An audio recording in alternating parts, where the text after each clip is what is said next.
অভিষেক বন্দ্যোপাধ্যায়ের জেল যাত্রা আসন্ন এ প্রশ্ন উঠছে। তার কারণ আমরা আগেই আপনাদের বলেছিলাম যে জেল যাত্রা হবে, কিন্তু কবে সেটাই এখন প্রশ্ন। জেল যাত্রা কি আসন্ন এই প্রশ্ন উঠছে যখন বিধানসভায় দাঁড়িয়ে মুখ্যমন্ত্রী সেবাশ্রয় নিয়ে বিবৃতি দিতে গিয়ে বলছেন যা হয়েছে, যা যা অভিযোগ রয়েছে তা তো প্রায় খুনের সামিল। যদি তাই হয়ে থাকে, যদি খুনের অভিযোগ হয়ে থাকে, তাহলে জেলযাত্রার আটকায় কিভাবে? তো যা যা হয়েছে, যা যা অভিযোগ এখনো পর্যন্ত সামনে এসেছে, আমরাও যা যা অভিযোগ দেখিয়েছি, সেই সব অভিযোগের কিনারা হবে কিভাবে, তদন্ত কারা করবে, কিভাবে তদন্ত হবে, মুখ্যমন্ত্রী শুভেন্দু অধিকারী বা কি বললেন আজ জানবো। সরাসরি আবির আছে আমার সঙ্গে। আবির,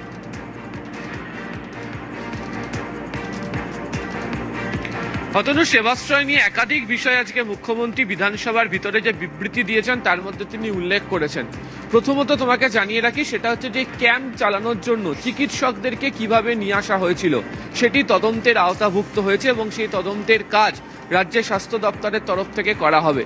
তুমি জানো, তিনি উল্লেখ করেছেন যে ওষুধ দেওয়া হয়েছিল, সেই ওষুধ 2021 সালে অর্থাৎ এক্সপায়ারি ডেট সেই ওষুধের হয়ে গিয়েছিল এবং সেই ওষুধ যে পূর্বতন সরকারের মন্ত্রী ছিলেন দিলীপ মণ্ডল, যিনি এই মুহূর্তে গ্রেপ্তার হয়ে রয়েছেন, তার যে গোডাউন সেখান থেকে পাওয়া গিয়েছে, ফলে সেই ওষুধ নিয়ে তদন্ত হচ্ছে। তৃতীয়ত, প্রথম থেকে বলা হচ্ছিল যে এই ধরনের কোনো হেলথ ক্যাম্পের মধ্যে ইউএসজি বা এক্স রে মেশিনকে ব্যবহার করতে পারা যায় না।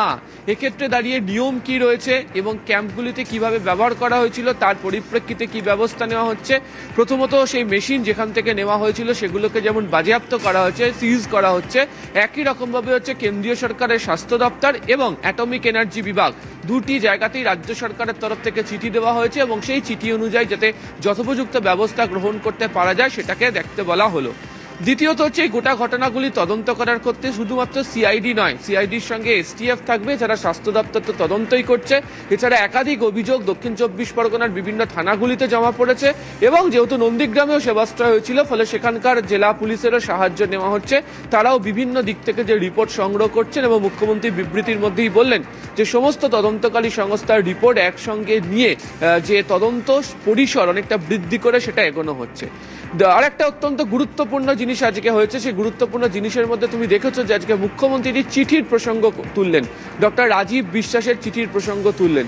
এই রাজীব বিশ্বাসে আমরা আগেই খবরে দেখিয়েছিলাম যে যারা ক্যাম্প পরিচালনা করার দায়িত্বে যে সমস্ত চিকিৎসকরা ছিলেন তার মধ্যে ডক্টর রাজীব বিশ্বাসও ছিলেন এবং এই রাজীব বিশ্বাস 2026-এর বিধানসভা নির্বাচনে নদিয়ার একটি আসন থেকে তিনি প্রার্থীও হয়েছিলেন। এবং রাজীব বিশ্বাসের প্রসঙ্গের কথা এদিকে যখন মুখ্যমন্ত্রী তোলেন তখন দেখতে পাওয়া যায় যে অভয়ার মা তিনি উপস্থিত ছিলেন অধিবেশন কক্ষের মধ্যে। তিনি বললেন যে অভয়ার মৃত্যুর পরেই রাজীব বিশ্বাস তাদের বাড়িতে গিয়েছিল এবং বাড়িতে গিয়ে নিজেকে অভিষেকের লোক বলে পরিচয় দিয়েছিল এবং বলেছিল যে পিসি এবং ভাইপো আলাদা, তিনি ভাইপোর হয়ে তিনি এসছেন। ফলে এই যে বিস্তর যে অভিযোগগুলি জমা পড়েছে সেই অভিযোগের পরিপ্রেক্ষিতে তদন্ত চলছে এবং গোটা বিষয়টি নিয়ে যে রাজ্য সরকার অত্যন্ত কড়া মনোভাব পোষণ করছে, কাউকে যে ছেড়ে দেওয়া হবে না, সেটাও আজকে জানিয়ে দিয়ে গেছেন বিধানসভার বিবৃতিতে মুখ্যমন্ত্রী। অভিষেক বন্দ্যোপাধ্যায় তার সেবাশ্রয়, সেবা, সেই সেবার জায়গায় অভিষেক বন্দ্যোপাধ্যায় সেবাশ্রয় খুলেছিলেন। সেই সেবা এমনভাবে হয়েছে তার বিরুদ্ধে ভুরি ভুরি অভিযোগ। আজ যখন মুখ্যমন্ত্রী বিবৃতি দিচ্ছেন বিধানসভায় দাঁড়িয়ে, তখনও তিনি সেই একই কথা বলছেন। একটি বড় স্ক্যাম সামনে এসেছে, ভাইপোর সেবাশ্রয় ক্যাম্পে স্ক্যাম। ইতিমধ্যে আমাদের বিষ্ণুপুর পিএসএ একাধিক কেস আমাদের ফাইল হয়েছে, এফআইআর। কিভাবে ক্ষতি করেছে দেখুন, দেখুন বাচ্চাটার হাত গেছে,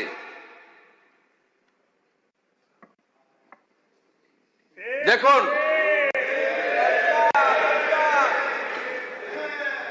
দেখুন আরেকটা বাচ্চাকে কিভাবে বিকলাঙ্গ করেছে, দেখুন এই দিদির পাটা গেছে, দেখুন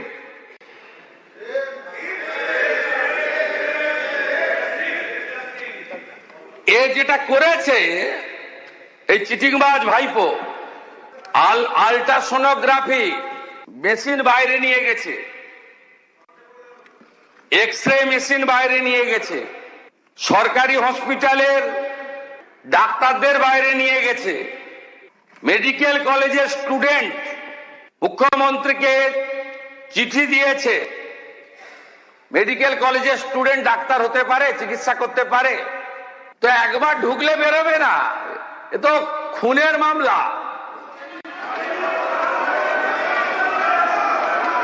একে কেউ বাঁচাতে পারবে না। এই চিটিংবাজ ভাইপোকে কেউ বাঁচাতে পারবে না। আগে তো সবকে তুলবো। আর একের পর এক অভিযোগ সামনে আসার পরে রাজ্য কি পদক্ষেপ করেছে?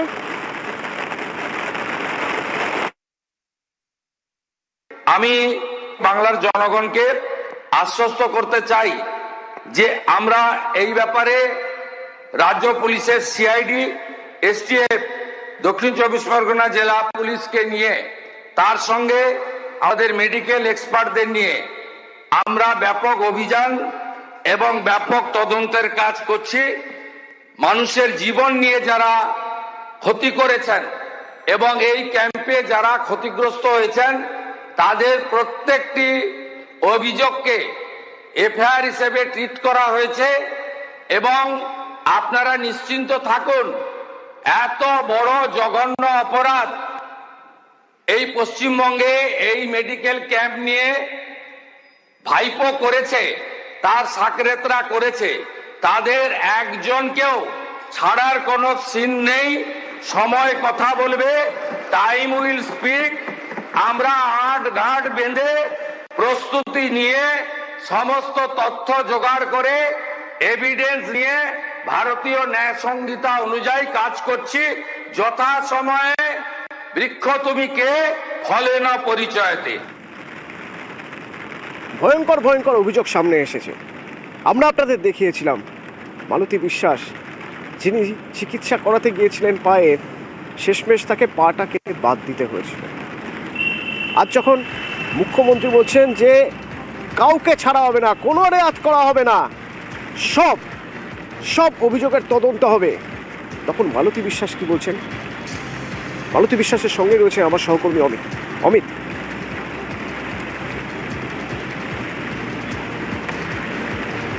একেবারে আমি সরাসরি যাব মালতী বিশ্বাসের কাছে, যিনি একদম ভিকটিম, যার ডান পা কেটে বাদ দিতে হয়েছে।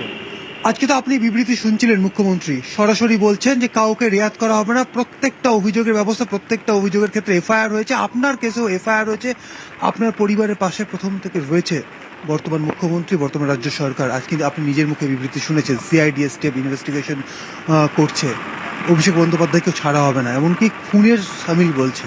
কি বলবেন? আমি সর্বপ্রথম মাননীয় মুখ্যমন্ত্রী শুভেন্দু অধিকারী মহাশয়কে অনেক ধন্যবাদ জানাই যে তিনি আমাদের পাশে এসে দাঁড়িয়েছেন এবং আমাদের এই পায়ের জন্য, আমার পায়ের জন্য বা আরও বাকিদের যাদের আমার মতন এরম অবস্থা হয়েছে, এই অবহেলিত মানুষের জন্য চিন্তা ভাবনা করেছেন আর তিনি সুষ্ঠু বিচারের হাত বাড়িয়ে দিয়েছেন।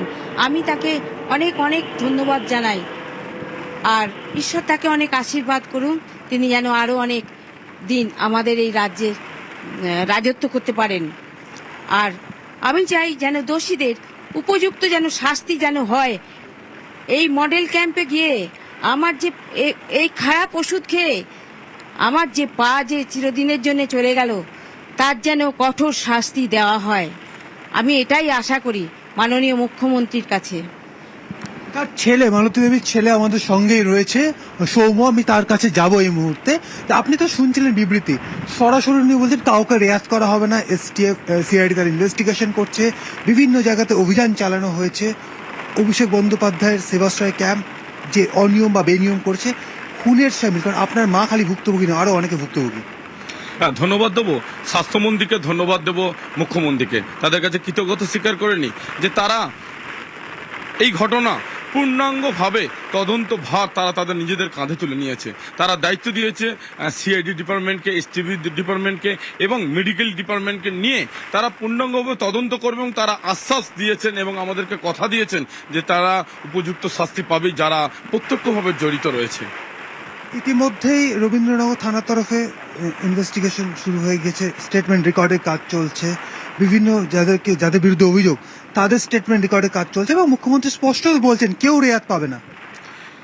সত্যি ধন্যবাদ দেবো প্রত্যেকটা মিডিয়া চ্যানেলকে, বিশেষ করে ওই দিন রাত্রেবেলা যেদিন এফআইআর লজ হয়, প্রথম নিউজ 18 তারা তাদের বুকের পাটা রেখে প্রথম আমার মায়ের কাছে আসে লাইভ করতে। আর সেদিন লাইভ করতে আসার পরেই সমগ্র বাংলা মানুষের কাছে এই এত বড় বিস্তর ঘটনা আজকে মানুষ দেখতে পায়, জানতে পায়। অভিষেক ব্যানার্জি সেই পিএ অয়ন এবং সুমিত রায় তারা বারবার বলেছিল এই ঘটনা সামান্য ঘটনা, এই ঘটনা সামান্য ঘটনা, সাহেব নাকি দেখে না। আর আজকে প্রত্যেকটা মিডিয়া বাংলার সমস্ত মানুষের কাছে এত বড় দুর্ঘটনাকে তুলে ধরেছে। ধন্যবাদ দেবো এসডিএফও সাহেবকে, ধন্যবাদ দেবো রবীন্দ্রনাথ থানার আইসি সাহেবকে। তারা পূর্ণাঙ্গভাবে প্রত্যেক এফআইআর যাদের নামে আছে এবং সমস্ত কিছু খতিয়ে দেখছে যাতে সত্যিকারের এই ভুয়ো সেবাশ্রয়, ভুয়ো মেডিকেল ক্যাম্প বলেছেন যে সব অভিযোগের তদন্ত হবে, সব অভিযোগ খতিয়ে দেখা হবে। অভিযোগ তো একটা না, অভিযোগ ভুরি ভুরি, অভিযোগ নানা রকম। কারো পা গিয়েছে, একরত্তি শিশুর হাত গিয়েছে, একমাত্র খেলার মাঠ সেই মাঠটা চুরি হয়ে গিয়েছে। কেননা সেখানে সেবাশ্রয়ের ক্যাম্প ফলতায়, এখনো সেখানে খেলাধুলো হয় না, খেলার জায়গা নেই, খেলার উপায় নেই, কারণ ক্যাম্প, সেবাশ্রয় ক্যাম্প মাঠ জুড়ে, মাঠের মাঝে। সেখান থেকে আনিসুদ্দিন রয়েছেন, আমার সহকর্মী আনিসুদ্দিন। এই চত্বরে এই মাঠটা খেলার জন্য ভয়ঙ্কর গুরুত্বপূর্ণ একটা জায়গা এবং যে ক্যাম্পগুলো হয় সেই ক্যাম্পগুলো পর্যন্ত প্র্যাকটিস করে এই মাঠে। সেই মাঠ দখল হয়ে রয়েছে সেবাশ্রয় ক্যাম্পের জন্য। তো সেবাশ্রয় ক্যাম্প এখন তো আর হচ্ছে না, কিন্তু তারপরেও মাঠে খেলা যাচ্ছে না কেন? একেবারেই এই প্রশ্নটা কিন্তু তুলেছেন ফলতার বিধায়ক দেবাংশু পান্ডা। তার যেটা দাবি যে এই যে সেবাশ্রয় ক্যাম্প গত নভেম্বর ডিসেম্বর মাসে এই সেবাশ্রয় ক্যাম্প হয়ে গেলেও এই ক্যাম্পের যে কাঠামো, সেই কাঠামোগুলি মাঠ দখল করে রাখা হয়েছে। কারণ তৃণমূল নেতারা হুঁশিয়ারি দিয়েছিলেন যে এই সেবাশ্রয় ক্যাম্পে 4 তারিখের পরে বিজেপি নেতাদেরকে সেবা করা হবে এবং রাজ্যে পালাবদলের পর থেকেই এলাকা থেকে তৃণমূল নেতাদের আর দেখা যায়নি। ফলেই এই যে ডায়মন্ড হারবার লোকসভা জুড়ে যে সেবাশ্রয় ক্যাম্পের কাঠামোগুলি রয়েছে সেই কাঠামোগুলি সরানো হয়নি, এমনটাই অভিযোগ করা হচ্ছে। কেন সরানো হয়নি? কারণ প্রশাসনের পক্ষ থেকে যেটা আমরা জানতে পারছি, মূলত প্রশাসনের কোনোভাবে, অর্থাৎ যে ফলতায় যে মাঠে যে কাঠামো রয়েছে সেবাশ্রয় ক্যাম্প, এটি বিডিও অফিসের মাঠ। ডায়মন্ড হারবারের ক্ষেত্রে যে কাঠামো রয়েছে সেটি কিন্তু এসডিও গ্রাউন্ড মাঠ এবং এই মাঠগুলি এলাকার পার্শ্ববর্তী এলাকার যারা বাসিন্দারা এবং যারা প্র্যাকটিস করেন, খেলাধুলা প্র্যাকটিস করেন, তারা এই মাঠগুলিতে খেলাধুলা প্র্যাকটিস করতেন। কিন্তু দীর্ঘদিন অর্থাৎ প্রায় 8 মাস যাবৎ এই মাঠগুলি দখল করে পড়ে রয়েছে এই কাঠামো। ফলত যে এলাকার যারা খেলোয়াড়রা, যারা প্র্যাকটিস করতেন, যারা ফুটবল কোচিং চালাতেন, সমস্তটাই প্রায় বন্ধ হয়ে পড়ে রয়েছে। এখানে কয়েকজন স্থানীয় বাসিন্দা রয়েছে, তাদের থেকে জানার চেষ্টা করবো। দাদা, এখানে কতদিন ধরে এই অবস্থা রয়েছেন, কি চাইছেন আপনারা? প্রায় 6-7 মাস হয়ে গেল এইরকম ভাবেই পড়ে রয়েছে মাঠটাকে। এখানকার লোকাল ছেলেমেয়েরা বলুন আর যারা ওই ফোর্সের জন্য অ্যাপ্লাই করতো তারা এখানেই প্র্যাকটিস করতো এবং এই মাঠেই বছরে 2বার টুর্নামেন্ট হতো, একটা ফুটবল টুর্নামেন্ট, একটা ক্রিকেট টুর্নামেন্ট, বড় করে টুর্নামেন্ট হতো। বাইরে থেকে ছেলেরা আসতো খেলতে এখানে, সেই টুর্নামেন্টও তো বন্ধ। প্লাস এই মাঠটাকে এমন করে রেখেছে এরা, এই মাঠটাকে এখন কেউ লাভতেই পারবে না। দেখছেন, আপনি দেখছেন কত বড় বড় ঘাস জন্মে গেছে এবং এই যে কাজ করার জন্য যে লোহার জয়েস ভিতরে ঢোকানো আছে সেই লোহার জয়েস গুলো তুলতে হবে। মানে কোনো অনুমতি নেওয়া হয়েছিল না, শুধু দখল করা? না না, ভাইপোর আবার কি অনুমতি? তখন তো পুলিশ ওদের, প্রশাসন ওদের, সবই ওরা ওই রকম করে চালিয়েছে, নিজের বাপের জমিদারি মনে করেছে। এবং আমাদের সম্মানীয় বিধায়ক পান্ডেবাবু উনি বলেছেন যে তোমাদের সরকার, আমাদের খেলার মাঠ তোমাদেরকেই আমরা নাম করে মাঠটা জবরদখল করা হয়েছে, মাঠটা দখল করে বসে রয়েছে। দেবাংশু পান্ডা যিনি বিধায়ক, তিনি গতকাল বিধানসভায় এই কথাই বলেছিলেন। তিনি এই অভিযোগই করছেন যে একের পর এক অভিযোগ, সেখানে সুচিকিৎসা তো ছেড়েই দিলাম, চিকিৎসা হয় না বলে অভিযোগ। ক্যাম্পের নামে মাঠ দখল করে বসে থাকা হচ্ছে। সেবাশ্রয় ক্যাম্প, খেলার মাঠ, যেটা স্কুল খেলার মাঠ, সেই মাঠে আজকের গত 8-9 মাস ধরে সেবাশ্রয় ক্যাম্প রয়েছে। মাটির নিচ থেকে সেবাশ্রয় ক্যাম্পের ওষুধ পাওয়া যাচ্ছে। যত নার্সিংহোম রয়েছে তাদের ফোর্স সৃষ্টি করে কারুর কাছে ইসিজি মেশিন, কারুর কাছ থেকে এক্সরে মেশিন, সমস্ত কি নিয়ে যাওয়া হয়েছে। সব এগুলো পুলিশ তদন্তের স্বার্থে সিজ করে নিয়ে যাচ্ছে। এখন স্বাস্থ্য পরিষেবা পুরো ভেঙে পড়েছে। স্বাস্থ্য করতে গিয়ে কয়েকজন বিকলাঙ্গও হয়ে গেছে। কোথাও মাঠ দখল, কোথাও সেবাশ্রয়ের ক্যাম্পের নামে রিসোর্ট দখল। ভরা পর্যটনের মরশুম, সেই পর্যটনের মরশুমে একটা রিসোর্টে 100 থেকে 120 জনের থাকা খাওয়ার ব্যবস্থা 40 দিন ধরে বিনা পয়সায় করতেই হবে। শুনবেন, অর্পণ আছে আমার সঙ্গে। অর্পণ, কোন রিসর্ট, কতদিন ধরে ব্যবহার করা হয়েছিল, কতজন ছিল, কোনো পয়সা করে কিছু পাওয়া গিয়েছিল? দেখো, যেটা অভিযোগ করা হচ্ছে রিসর্ট মালিকের পক্ষ থেকে, যে এখানে 2025-26 সালে একাধিক সময়ে রিসর্ট সম্পূর্ণ বুকিং থাকতো, অর্থাৎ বাইরের কেউ সেই রিসর্টে থাকতে পারবেন না। সেখানে কারা থাকতেন? সেবাশ্রয় ক্যাম্পের যারা চিকিৎসক তারা থাকতেন, এবং তাদের থাকার ব্যবস্থা, খাওয়ার ব্যবস্থা সম্পূর্ণটা করা হয়েছিল। রেকমেন্ড কে করেছিলেন? এলাকার বিধায়ক, অর্থাৎ বিষ্ণুপুরের বিধায়ক দিলীপ মণ্ডল। তিনি তার নিজস্ব প্যাডে তিনি লিখে পাঠিয়েছিলেন যে এই রিসর্ট ভাড়ায় দেওয়ার জন্য, এবং পরবর্তীকালে সেই বিলটা যখন বেড়ে দাঁড়ালো প্রায় 30-40 লক্ষ টাকা, তখন যখনই বিলের কথা বলা হলো তখন তাদেরকে হুমকি দেওয়া হচ্ছিল, এবং অভিযোগ করা হচ্ছে এই হুমকি কারা দিচ্ছে না, সুমিত রায় অর্থাৎ অভিষেক বন্দ্যোপাধ্যায়ের যিনি দিয়ে, তিনি হুমকি দিয়েছেন যে ব্যবসা করতে গেলে সমন্বয়ে ব্যবসা করতে হবে। আর যিনি রিসর্ট মালিক তিনি বলছেন তারা অভিযোগ জানাতে যাবেন বলে ভেবেছিলেন, কিন্তু অভিযোগ জানাবেন কোথায়? অভিযোগ জানানোর জায়গা কোথায়? থানাতে গেলে কি অভিযোগ নেবেন? তখন সেই পরিস্থিতি ছিল না, আর সেই কারণেই তারা অভিযোগ জানাতে পারেননি বলে অভিযোগ করছেন। এর পাশাপাশি যখন পালাবদল হলো তখন দেখা গেল যে তারা গিয়ে এই বিষ্ণুপুর থানায় লিখিত অভিযোগ দায়ের করলেন। গতকাল দেখা গেল যে যারা রয়েছেন অর্থাৎ বিষ্ণুপুর থানার পুলিশ আধিকারিকরা তারা চেষ্টা করলেন যে এই ঘটনায় সঙ্গে যুক্ত যারা রয়েছেন এবং তাদের যে বক্তব্য, তাদের যে এগ্রিমেন্ট, সেই এগ্রিমেন্টের কপি তারা সংগ্রহ করেছেন, রিসর্টের সিসি ক্যামেরার ফুটেজ সংগ্রহ করেছেন। এর পাশাপাশি স্থানীয় যে এভিডেন্স, তাদের যে এগ্রিমেন্ট হয়েছিল সেই এগ্রিমেন্টের কপি ইতিমধ্যেই তারা সংগ্রহ করেছেন বলে জানিয়েছেন। পাশাপাশি আসলে পালা বদলের পরে অনেক কিছুই বদলেছে অর্পণ। এবার থেকে অভিযোগ পেলে তার তদন্ত হবে, আর সেবাশ্রয় নিয়ে অভিযোগের তো বড় করে তদন্ত হবে, একেবারে গভীরে গিয়ে তদন্ত হবে। আজ মুখ্যমন্ত্রী শুভেন্দু অধিকারী তো বলেইছেন বিধানসভায় দাঁড়িয়ে, কোনো ছাড় পাবে না কেউ, তদন্ত তো হবেই। সেবাশ্রয়ের নামে এমন কিছু করা হয়েছে, এমন অভিযোগ আসছে সেগুলো প্রায় খুনের শামিল। তো মামলার একেবারে চক্রব্যূহে অভিষেক, নতুন করে আবার একটা অভিযোগ আছে, নতুন করে একটা এফআইআর আছে। সেখানে এফআইআরে বলা হচ্ছে যে পার্টি অফিস ভাঙা নিয়ে হুমকি দেওয়া হয়েছে, এই অভিযোগে মামলা রুজু হয়েছে।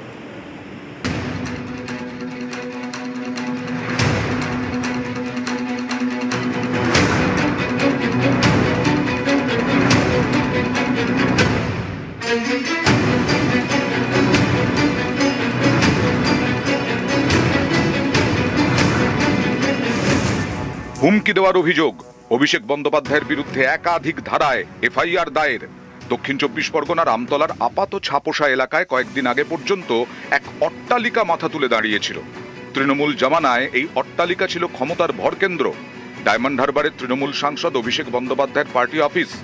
18 জুলাই এই পার্টি অফিসের একাংশ ভেঙে দেয় প্রশাসন। পার্টি অফিস ভাঙার পরে মুখ খোলেন অভিষেক বন্দ্যোপাধ্যায়।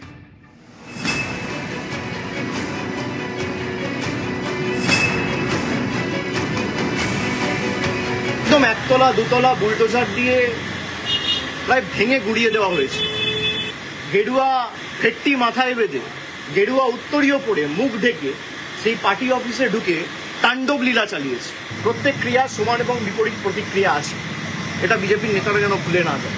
আর ঈশ্বর সৃষ্টিকর্তা সর্বশক্তিমানের আশীর্বাদে যদি বেঁচে থাকি, ওই যে বললাম যে আইনের যে ধারায় আপনারা এই অত্যাচারগুলো করেছেন, একই আইনের একই ধারায় 31-এ ফিরিয়ে দেবো, সুদ সমেত, কথা দিয়ে গেলাম। অভিযোগেই বক্তব্যের মাধ্যমে হুমকি দিয়েছেন অভিষেক। এ নিয়ে বৃহস্পতিবার রাতে বিধাননগর পুলিশের কাছে এফআইআর রুজু করেন রাজীব সরকার নামের এক ব্যক্তি। মামলায় একাধিক ধারা যুক্ত করা হয়েছে। 192 নম্বর ধারায় বিভিন্ন সম্প্রদায় বা গোষ্ঠীর মধ্যে বিদ্বেষ ছড়ানো বা উস্কানি দেওয়া। 196 নম্বর ধারায় জাতীয় ঐক্য সংহতির বিরুদ্ধে মন্তব্য। 198 নম্বর ধারায় শৃঙ্খলা নষ্ট করতে পারে এমন মন্তব্য। 351 2 নম্বর ধারায় ভয় দেখানো। 353 একের খ ধারায় গুজব বা বিভ্রান্তিকর তথ্য প্রচার, 353 একের গ ধারায় ভুল তথ্য প্রচার করে আতঙ্ক ছড়ানো, 59 নম্বর ধারায় কাউকে অপরাধ করতে উৎসাহ যোগানো।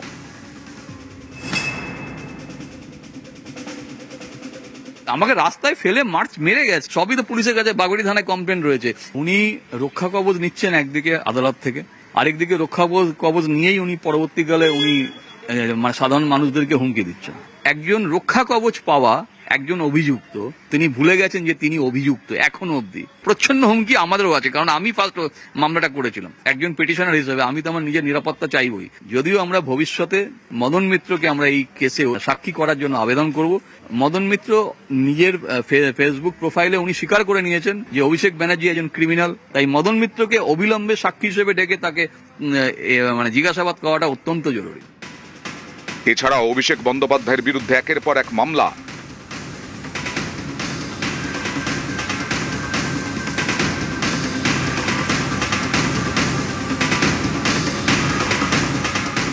জুন মাসে দুদিন ভবানী ভবনে অভিষেক বন্দ্যোপাধ্যায়কে ম্যারাথন জিজ্ঞাসাবাদ করে সিআইডি। বিধায়কদের সই জালিয়াতির অভিযোগের তদন্তে প্রাথমিক নিয়োগ দুর্নীতি মামলাতেও ইডির স্ক্যানারে অভিষেক বন্দ্যোপাধ্যায়।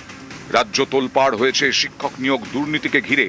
যে দুর্নীতিতে নাম জড়িয়েছে তৃণমূলের তাবড় নেতা মন্ত্রীদের, জেলে যেতে হয়েছে প্রাক্তন শিক্ষামন্ত্রীকে, সেই মামলাতেই ইডির স্ক্যানারে তৃণমূল সাংসদ অভিষেক বন্দ্যোপাধ্যায়। ভোটের আগে চড়া সুর, মঞ্চে দাঁড়িয়ে ডায়লগ, ভোটের পরে সেই ডায়লগেই বিপাকে। ডিজে মন্তব্যের জেরে অভিষেক বন্দ্যোপাধ্যায়ের নামে মামলা। এই মামলায় কণ্ঠস্বরের নমুনাও দেন অভিষেক। আমফানের ত্রাণ দুর্নীতিতেও নাম জড়িয়েছে ডায়মন্ড হারবারের তৃণমূল সাংসদের। অভিষেক বন্দ্যোপাধ্যায়ের সেবাশ্রয় ক্যাম্প নিয়ে ভুরি ভুরি অভিযোগ। এই সেবাশ্রয় নিয়ে অভিষেক বন্দ্যোপাধ্যায়ের বিরুদ্ধে মামলা দায়ের হয়েছে। মামলার তালিকায় নয়া সংযোজন, পার্টি অফিস ভাঙা নিয়ে হুমকি। অনুপ চক্রবর্তী, নিউজ 18 বাংলা।